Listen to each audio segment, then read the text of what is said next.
If you compare beer with bratwurst, and cheese with wine, or even whiskey with donuts, then we think you can pair all of these delicious drinks with murder, conspiracies, missing persons, and more.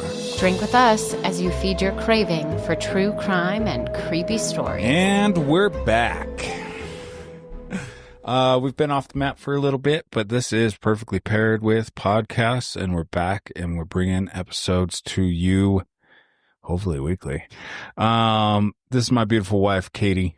I am her beautiful husband, Jason. And we do a little podcast where we pair a drink with a true crime story that my wife has put together and has done thorough research on and tells me all about it because that's what we'd be doing anyway. So we decided to record it. Katie, do you want to give us a little intro, idea, tidbit about what we're going to be discussing over the next 30 to an hour, depending on how drunk we get? Napa Valley is located approximately 1 hour north of San Francisco. This idyllic location sits nestled between the Mayacamas and the Vacas mountain ranges, both serving as natural barriers to the scorching Central Valley heat. This creates a Mediterranean climate year-round, which is enjoyed by the mostly affluent population lucky enough to call Napa home. Napa Valley was a relatively safe place to live. In the 2 years leading up to Halloween night, 2004, there had not been a single homicide. But that safety would soon vanish as a scene that might as well have been written as the opening segment of a Thrasher horror film unfolded. To celebrate All Hallows Eve that year, a young man, whom I will refer to as Q for the time being, found himself at a Halloween party.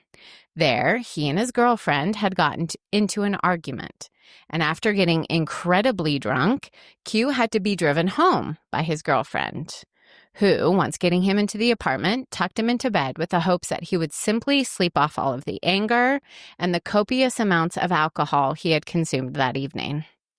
But Q would not remain asleep. Sometime later, he awoke, and whether Q had formulated his plan while sleeping, or upon waking simply improvised each subsequent step, Q first grabbed a knife, then a pack of zip ties, and set off into the night. Next, Q found himself standing in front of a home, the windows dark, and while he waited and watched, Q smoked a few cigarettes, working up the nerve to act. As Q approached the home, a motion detection security light affixed to the garage turned on, but this illumination did not deter Q. Using the knife he had brought with him, Q pried a kitchen window open, and as he climbed through the window, the zip ties he had brought with him fell out of his pocket down onto the ground. Despite not having any tools to bind, Q continued through the quiet house. And by the time he fled back out into the dark of night, 2 young women would be dead. The scene inside the home, a bloody nightmare. Interesting. So Q. I only know of one Q. I know. Don't read into it. I started calling him J, simply because that's my favorite letter, because of your name. I know a J. And then I was like, no, I'm not gonna put that on Jason. And so then I picked another letter, which gave too much away. And then I just stuck with, it's a question for the time being, so we're gonna call him Q. Can you guess what Q I know of? QAnon. No. No? No. Oh, that's exactly what I thought the entire time. So you just think I'm a conspiracy QAnon crazy dude. What Q do you know? Q from James Bond. Oh, I don't watch those films. He makes all the weapons. Oh, never would have thought that. All the cool gadgets. Oh, that's not what this Q does. This Q's from James Bond a lot cooler than this Napa Valley Q. Yes. But I am interested to hear what this Q does. Well, you will divulge all that to us. And as we do every episode, we'll take this time after to introduce our drink for the night. Yes. We actually have 2 drinks, and I forgot one upstairs. Son of a gun. Maybe we pause it, because that was going to be first. Uh-oh. Yeah, we got to pause. 1 second, folks. We'll be right back. Okay, we're back. I know that was no time wasted for the listeners, but I did forget our first drink. So today we're going to feature a couple drinks here. It's Halloween. It's October. It's fall. It's fall. This is, we always do an October Halloween episode. Usually we have a number for you. Took a little hiatus for a little bit for personal reasons. And yeah, we're excited to be back to it, but what better episode to start with than our Halloween? So you did give me some clues. I kind of ignored them all. Yes, I just you went did. with the holiday. Because if I wanted wine, I would choose a Napa Valley episode thinking it's a shoe-in. Yeah. That's not what I got. Nope. I knew you were doing that. I And know. I was like, no, we're not coming back with wine. So look, we'll see what you think of these. But one of my favorite breweries around, and it's been around forever as far as we've been alive, New Belgium. Mm-hmm. And they make a beer called Voodoo Ranger. Mm-hmm. But they always do like special Voodoo Rangers. Like there's a juicy Voodoo Ranger. There's a couple different ones. They came out, and I don't know if they do this every year, and I just don't notice it, but this year I noticed it. Atomic Pumpkin Voodoo Ranger. And I'm guessing this is this year because it does have, well, it says special release on it, but special is crossed out. It says spicy release. Oh. But Voodoo Ranger is one of my favorite IPAs. I don't know what this is going to taste like IPA wise, though. That's the only thing I'm not quite sure if you're going to be on. If you hate it, who knows? Maybe there's another surprise for you. But we're going to start with a tiny little bottle each of Fireball Blazing Apple. Okay. Which I think... Some people bob for apples in fall. We don't. Oh, we drink them. Blazing apples. I'm pretty sure if you haven't been living on a rock, you've probably seen a commercial for these by now, because they are really advertising these guys. It Cheers. smells like apple. Like if I could make my house smell like this, I'd be a happy lady. Oh, this would be a great, what do you call that smells your house? Aroma? Aroma to your house. Air freshener, that's what I was thinking of.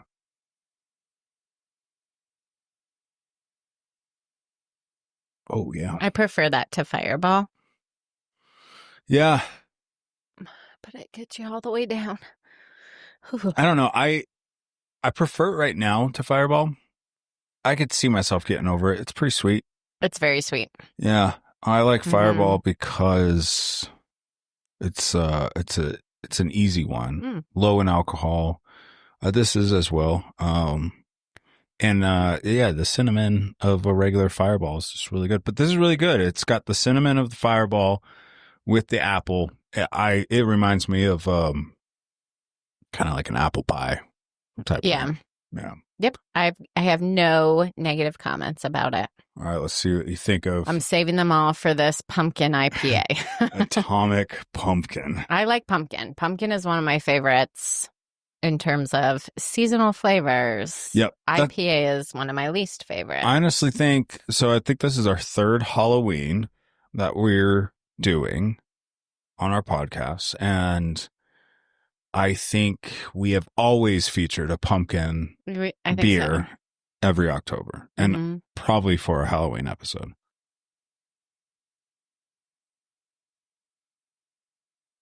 An interesting... party in my mouth. That is good. It's not screaming IPA to me. It's not screaming IPA. It's also not screaming pumpkin. It's screaming like the spices that you would put on a pumpkin pie. With vanilla. Like it's like vanilla with those spices. I don't taste IPA at all, but I also don't really taste, well, on the backside. There's a pumpkin hint. A little IPA. No, pumpkin. Oh yeah, definitely. Yeah, I like the level of pumpkin in this. I think it's perfect. A lot of these pumpkins, it's just too much pumpkin and they're like a little watery. I don't know. This one is like full flavor. All the flavors are good. There's a little bit of pumpkin. Do you know I highly suggest it for people. New Belgium. You should be able to get that most anywhere. All states. Do you know what else is perfect? You. A pumpkin beer. That surprised me because I didn't think I would like it, and I kind of do. Is perfectly paired with a story that takes place on a holiday that is all about the pumpkin, and a story that I hope surprises you a little bit too. Me too. So 26-year-old Adrian Insona, a civil engineer for the Napa Sanitation District, and 27-year-old Lauren Mayanza, a volleyball coach at a local community college who also happens to have a political science degree, decided to rent a home together in the 2600 block of Dorset Street. When the two young women moved their belongings into the house, they had help from Adrian's friend, a man named Ben Katz. The threesome would later be joined by Adrian's good friend, Lily Prudhomme, and her fiancé, Eric Koppel. So we're at 3 girls, 2 guys. So right now we're just at, yes, but only 2 of them are housemates, Adrian and Lauren. I thought you were saying all of them moved in together. Nope, just 2 moved in together with the help of a friend named Ben. And later they would be joined by Lily and her fiancé, Eric, to do like an impromptu housewarming celebration. This is why I asked these questions. I'd be like, where's Ben this whole time? Nope. It's just right now, Adrian and Lauren renting a house. Okay. The pair of roommates would welcome a third roommate in June of 2004, 26-year-old Leslie Ann Mazzara. Leslie moved across the country from South Carolina, where she had once been a contestant in the Miss South Carolina pageant. Leslie, who had recently broken up with her boyfriend, wanted a fresh start, which she seemingly found working as a greeter for the Niebaum Coppola Winery, which is a winery run by Francis Ford Coppola, the famous director. It's a lot of weird words to get out right there. You did good. Thanks. That's one of the only clues you gave me before, that stuff happens to be with Francis Coppola. Yeah. But it's interesting. I looked at some of the wines of his, just some, didn't look at all of them. And they weren't Napa Valley, but they might have been like really close. But you were mentioning earlier that Napa Valley is very Mediterranean. To be honest, I was fascinated by that idea that there's like this sliver, which is a valley in Northern California that has this Mediterranean climate. Think France and Italy, where they can just grow grapes for wine because of like naturally occurring geographic features. I had a whole moment where I was like, what? Well, It is cray-cray. When you said it, I kind of thought, did she say the right like area that she's trying to describe this with? And just try to load it in my brain to remember. Bring this up later. Because I wanted to know, like, is it really like Mediterranean? Apparently. And Napa Valley, as all of us that pays a little bit of attention to wines know, that it's one of the best places to grow wine or grow wine. Yeah, on trees, bottles and everything. And I'm gonna go pick myself a bottle of wine. The best wine grows in Napa Valley. I always think that, and then I go, we grow wine grapes in Southwest Colorado, so it can't be that hard. I know. Well, I honestly think one of my favorite wines, and you enjoyed it a lot. It's pretty expensive wine, but it's Maynard from Tool, his wine, and he grows it in Arizona. Oh, I can't imagine that's successful. It's very similar to like Grand Junction and those terrains, but even more harsh. If you can grow it there, then maybe. If you can grow it there, you can grow it anywhere. Yeah, as long as the winters aren't too harsh. I think that's the one thing you don't really hear. A freeze is going to destroy. Because even Grand Junction, the winters aren't as bad there, and in that side of Colorado, it's not as bad, kind of deserty. Well, in Napa Valley, on October 31st, 2004, the 3 roommates spent their evening passing out candy to the neighborhood children until about 11 p.m., at which time the 3 young women decided to turn in for the night. Now, Lauren and her dog Chloe retreated to her downstairs bedroom, which I think is the main floor, while Adrian and Leslie walked upstairs to their respective sleeping areas, which I've deduced are 2 bedrooms adjoined with like a shared bathroom. Okay, so it is just the 3 girls there right now. Yeah, but I think they had a decent network of friends. They were well liked, like they socialized. And this is Halloween. You said they were passing. And this is Halloween. At around 2 a.m., so November 1st, early morning hours, Lauren awoke to the security light outside turning on and Chloe, her dog, barking in alarm. But after convincing herself that it must just be one of the neighbor's cats, Lauren hushed Chloe the dog and tried to fall back asleep. But before she could fall into a deep sleep, more movement could be heard coming from somewhere within the house. Now, it was at this moment that Lauren assumed that the noise was just Leslie bringing home another guy. You see, a few days before, on the 28th of October, Leslie brought home a man. And actually, she woke up both of her roommates with the sound of the 2 of them having sex. Oh, man. That actually... So wait, Leslie's the slut and... She's the beauty queen. And who woke up thinking that she has the dog, right? No, that's Lauren. Leslie's the beauty queen who brought home the man. Right. Okay. And made lots of noise doing the dirty. So Lauren wakes up and just kind of figure, that slut's back up to the Yeah, but get this. On the 28th, like a few days before, that was the first time any roommate had brought a man home to stay the night. And they literally had like a roommates meeting where they discussed whether or not this would be allowed. And the general consensus was that bringing overnight male guests would be tolerated from that moment forward. Wow. Do we have the results of that meeting? Was it Lauren who was for or against? Obviously Leslie was okay with it. The whole thing is like, because they're in their like late 20s. And I know they had boyfriends because when I did research, there were all these like tangents of she had this one boyfriend who we thought could be it and nothing ever like manifested. Well, it does come up. I mean, we've lived with family and we've had like never really thought about talking about it. And then, some instances where we're like, hey, we need to talk about this.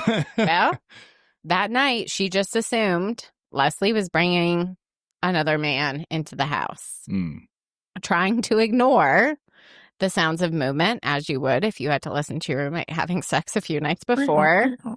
Lauren closed her eyes yet again. Then, at the sound of a blood-curdling scream, Lauren bolted up and got out of bed with the initial intention that she wanted to investigate what was going on. Once, standing outside her bedroom, she thought she heard the sound of heavy footsteps coming down the stairs, and so Lauren quickly changed her mind and decided that what would be best is to run. She noped the fuck out of there. She did. And so she ran into the backyard, but once out there, she realized that their 6-foot fence was going to prevent her from running any further.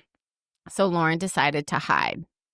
Now, she would say later that she heard what she thought was a man leaving through a window, which I don't really know how you can hear that in your backyard. Well, windows aren't quiet when they open, for the most part. There's like a slide sound to it. And then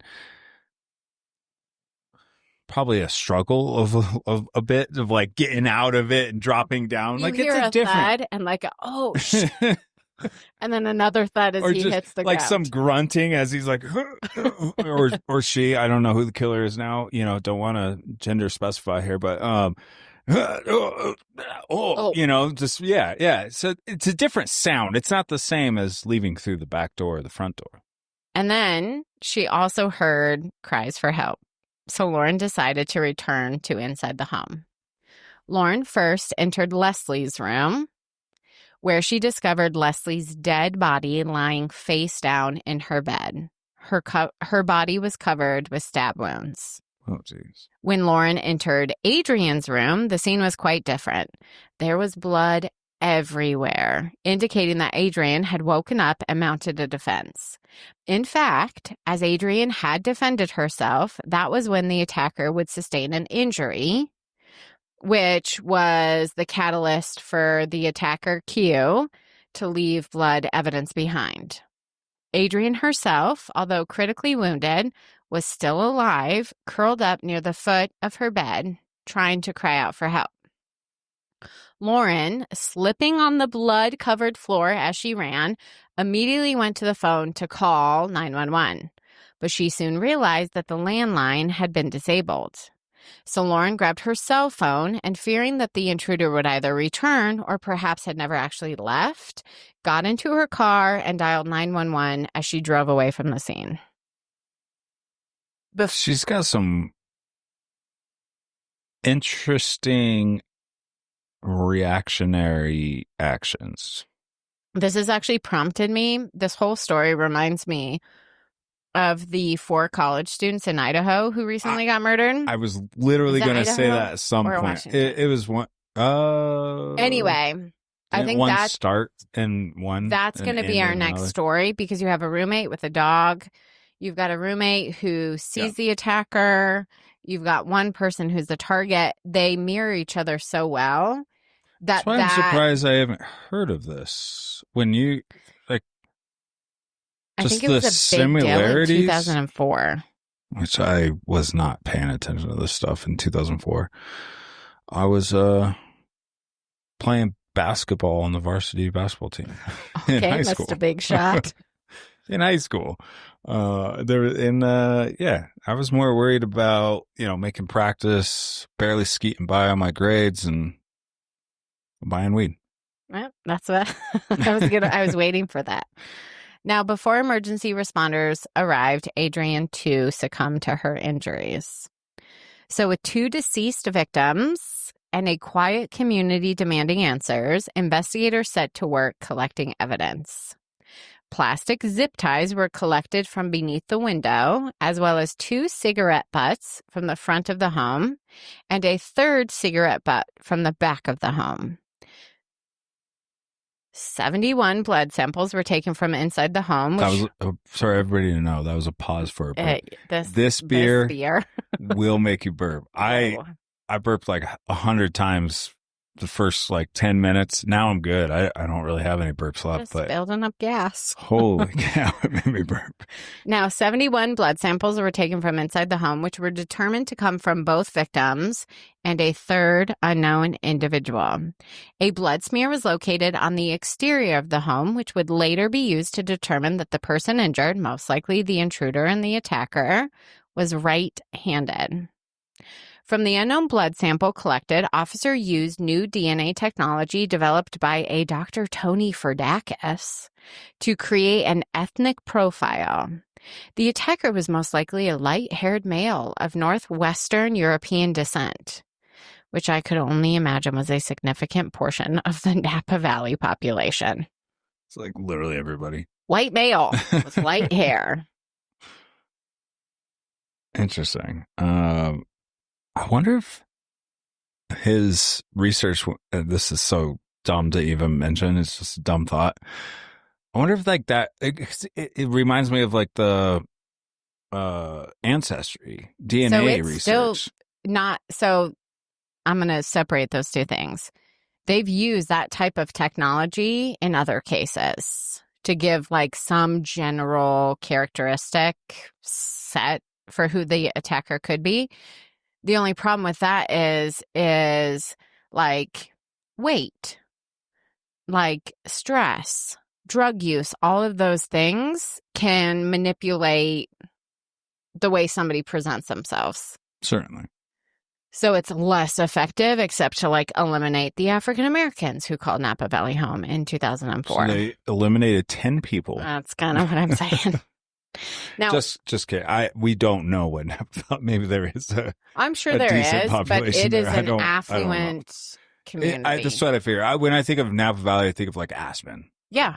What I think of Aspen. And there's, yes, some very rich African Americans that own a house or 2 there. Whereas and there's So I'm working there. You mentioned like genetic genealogy, which is simply to hope to find a relative because they gave their sample. But this is 2004, and I know like that technology not even close. Is not much further after, probably 10 years or so after. Yeah. I'm just curious if that technology would lead to that, which again, well, this is why I like this story, because you have this DNA technology on the cutting edge of criminal technology, and it does very little. Later, we're going to meet a medium who does much more for this case than the scientific ethnic profile created, and that's what I like. So I don't know why everything in me is just I get mad when mediums can help with stuff, because I'm just like, oh man, this dude, I don't get how spot on. But we've talked about a number of things where mediums kind of were a reason it was solved. But there's also probably almost every case that is somewhat popular where mediums get involved and they do absolutely nothing. Now, early on, a clock is right twice a day. Correct. A broken clock. A clock. Either is right lots of twice. Clocks that are right 12 times or a day. A clock 24 is times a day. Now, early on, law enforcement developed two strong leads. Sorry, I have to say this. Oh my gosh, are we going back to the clock? We are. Oh no. A clock that's slow or off is never right any time of the day. You think that the correct time and the slow moving of the hands would match up? Maybe like once every 2 years. It's correct. A blind squirrel finds a nut occasionally. But if you intentionally just set it to the wrong time, it never is right. So my saying would not be correct. A broken clock is there you go. Twice a day. So early on. Now that everybody's like, why the fuck are you law enforcement developed two strong leads. The first was a local handyman, and if you were excited about where this was going to take you, you're mistaken, because details regarding why he was a suspect in the first place are completely limited, and he ultimately was cleared of suspicion. Good. So goodbye, handyman. I don't want to see the local handyman doing that. The next lead was the father of Leslie's ex-boyfriend. If you recall, Leslie was the South Carolina beauty pageant contestant who broke up with her boyfriend shortly before moving to Napa Valley. Well, his father must not have liked her choices because he had been harassing Leslie through a series of inappropriate phone calls. And this gave officials enough suspicion to question him as a possible suspect. What does inappropriate mean in that sense? They didn't say. I have my ideas. Feel like you need to clarify that. I don't think they were inappropriate as much as they were mean. Like calling her a stupid biatch, calling her a dumb... You got to clarify it. Something or another. That's what I think he was doing. I think most people, when you hear I don't think he was heavy breathing or asking her what she was wearing or what scary movie she was watching. I think he was just like saying mean things. Maybe that's what he started resorting to, though. It was like to scream like, "What movie? What scary movie? What's your favorite scary movie?" Isn't that what he asked? Yeah. What's your favorite scary movie? And she's like, "I'm not watching a scary movie." What are you wearing? Tracksuit with the word juicy on my butt because it's 2004. I know, because I can see you. But he couldn't see because in the end, he and his son both had solid alibis, placing them in South Carolina on Halloween night, 2004. Now, despite Leslie's former boyfriend's father being eliminated, a detective, Dan Landgren, postulated that since Leslie was the first victim killed, it most likely was she who was the intended target. And Leslie was a very attractive young lady prone to bringing men home. And since she was already quite popular with the men in Napa, it was not outlandish to think that she garnered the attention of someone deranged enough. But didn't you say she only brought one man home since she moved there? Yeah, and she'd only been there from June. So this is the postulation from law enforcement. Well, she obviously was slutting around town. So she is the person we need to focus on. I mean, they're probably not wrong, but Well, the reasons are wrong. Now, through their investigation, law enforcement collected nearly 200 DNA samples to test against their unknown sample from the scene of the crime. They also conducted nearly 1,000 interviews. But as time went on, officials seemingly made zero progress, and life in Napa had to go on. For example, Adrian's good friend Lily married her fiancé Eric in February of 2005. At the wedding, the couple even asked Adrian's mom to read a passage during the service. But despite her new married life, Lily remained invested in bringing Adrian and Leslie's killer to justice. Lily expressed her frustration for the lack of progress on the case while speaking to interviewers for an episode of 48 Hours. And while she was interviewed, her newlywed husband, Eric, watched in support. Excuse me for a second. I am going to do one of my dumb moments where I am forgetting a detail. Mm-hmm. Did just Leslie die or did the other one? Leslie and Adrian died. Adrian did die. Okay. This left Lauren. Adrian was alive like when Lauren she came succumbed in. to her injuries. Okay. Lauren is the roommate who's alive, and Lily is Adrian's really good friend. I think they work together. They went to the gym together. Yeah. I just could not remember if Adrian died. I also couldn't remember her name. I almost called her Anastasia. Well, their last names are very similar too, which was a struggle for me. So. No. How are you doing on your beer, by the way? It's almost gone. Wait, so are you doing something romantic? It's not that romantic, but if it's not wine, I'm gonna cry. I did get you wine. Yay! I figured you probably actually, and this turned out to be the beer turned out to be way better than I thought it was going to be because I know you don't good, like but it's IPAs. Very thick. That's what she said. I know you don't like IPAs. I expect it to be more IPA. It's not. I honestly think we probably could have plowed through with these. It honestly would have been fine. However, but I did get you some wine. Let me go grab it. If we did a Napa Valley episode and you didn't give me wine, I would be devastated. I'm glad I thought of it then. Jeez. All right, we'll be right back. Okay, so just grabbed it, and for the first time ever, I do believe, we are going to have 3 drinks. Yeah, I don't think we've ever perfect. We're going to pair the story with 3 different drinks. First 2 were bangers. The third matches the story. Yes. Thank goodness. It's a Coppola. It's Coppola. And just to prove my point that I said before, this is from...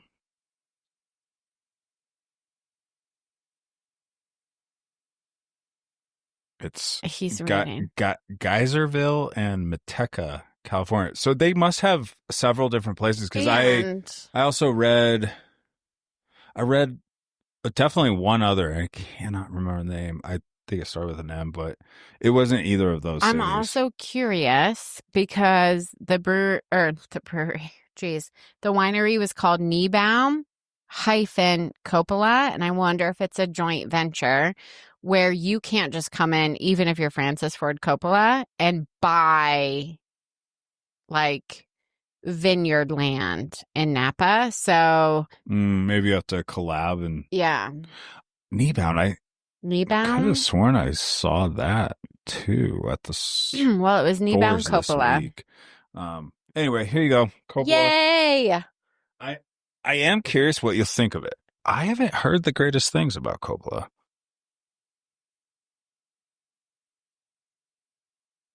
Yeah. Was it good? That's good. All right, good. Yeah. Well, I mean, it's been around. Coppola's been making this long enough, and it's thriving. So it's got to match enough people's taste buds to stay out there. I don't hate it.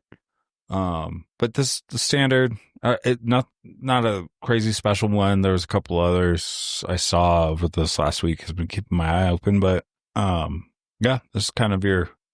I like regular, Pinot Noir. What do they call it? Diamond Collection. Francis Lovely. Coppola Pinot Noir. Now the story can finish. So with seemingly little else, investigating officers who had been contacted by a medium named Michael Perry decided to meet with Michael and see what he had to say. One of the first things he asked investigators was, "Who is Lily?" Michael said that he was in contact with Leslie and Adrian's spirits, and that name was coming through rather strongly. Lily.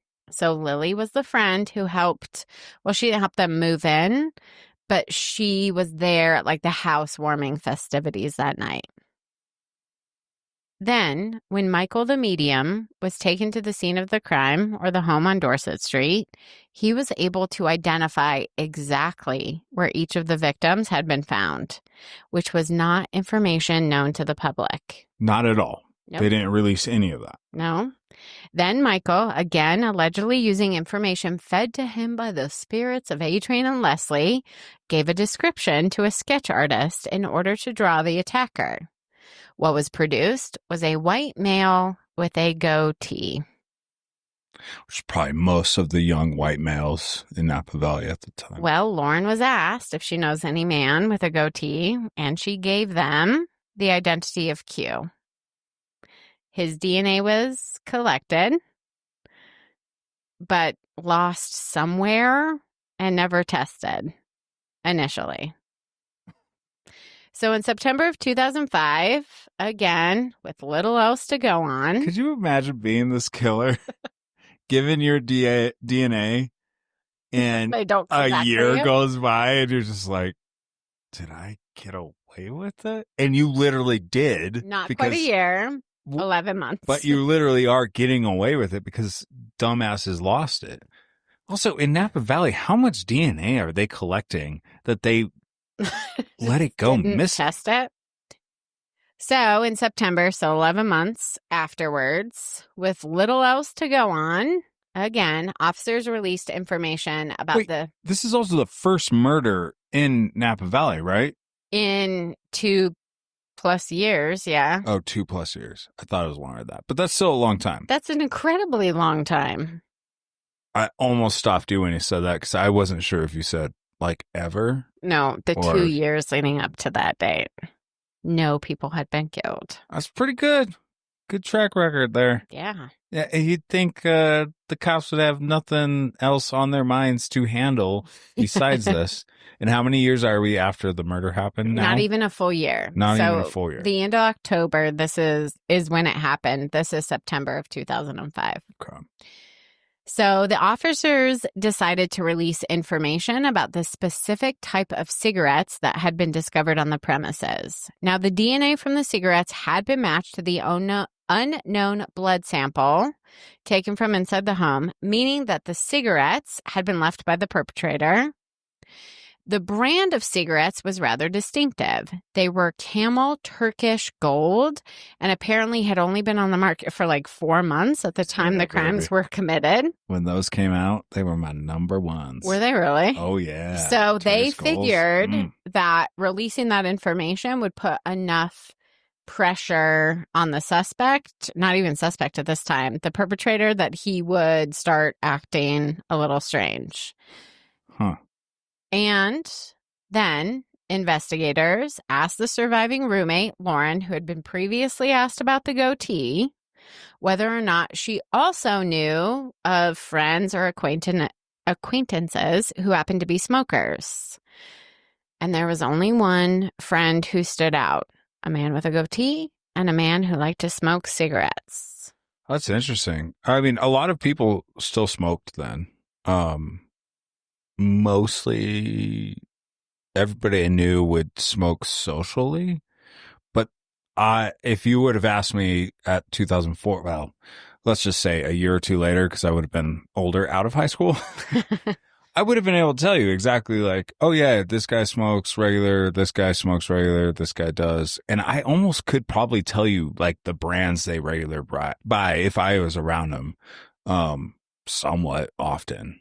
Well, here's what I love is Lauren was like, I'm telling you this person has a goatee. And then they're like, okay, we'll take his blood. Nothing happens. Then they come to her, hey, do you know somebody who smokes? And she's like, I'm telling you, it's the same guy with the goatee guy. And they're like, also okay, great, smokes. thank you. We're just going to release the information and hope that he shows up. That's what they and do? Do you know what? Homeboy shows up. Why? Well, Eric Koppel, Lily's fiance, after writing suicide notes and failing to kill himself, is convinced that he should turn himself in. And once... Is he the guy that she knows with a goatee? And yes. Smokes. And once, golds. Sitting at his interrogation table, Eric would recount to investigators that on the night of Halloween, he and Lily were separately attending the same Halloween party. The couple originally were to have been married in November. One source telling me that their designated date was November 1st of that year, but Lily had called off the wedding. And that night, he had asked her if she was going to spend the night with him at their apartment. And when she said no, the two argued. So Eric got really, really drunk. And what compounded issues was that instead of having their wedding that November, Lily decided that she and Adrian were going to make plans to travel to Australia instead. Now, Eric told officers that he doesn't actually remember thinking about going to Adrian's. He doesn't actually remember participating in the actual attack of either victim, but he does recall grabbing the knife, and he remembers dropping the zip ties as he climbed through the kitchen window. And when all was said and done, he remembered leaving the Dorset Street home, burning his blood-stained clothes, and going to bed. But Eric has never, not then, not since, provided a motive for the crimes. But the motive, I mean, did they eventually test his DNA? Like, was it actually proven? It was he him. found guilty? Yes. Well, we'll get there. Okay. But yes. I mean, a motive is the friend is taking away his love.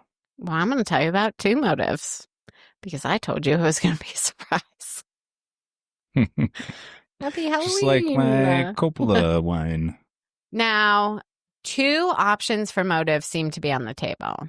First, Eric blamed Adrian for the distance between Lily and himself. He may have blamed her for being a voice in Lily's ear, urging her to reconsider not just their marriage, but their entire relationship, which is what I think you were just talking about. Yeah. Another possible motive, which Detective Landgren would be very pleased with, was that Dan Landgren, right? Am I crazy? Doesn't that sound really similar there was to a Detective Lundgren on something we watched, but I don't remember what it is. No, isn't it the Tom Hanks plays him in that Da Vinci Code?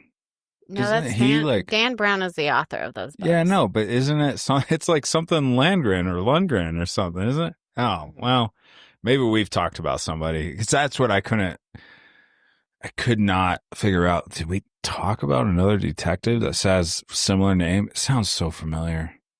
Well, the second episode. This wine.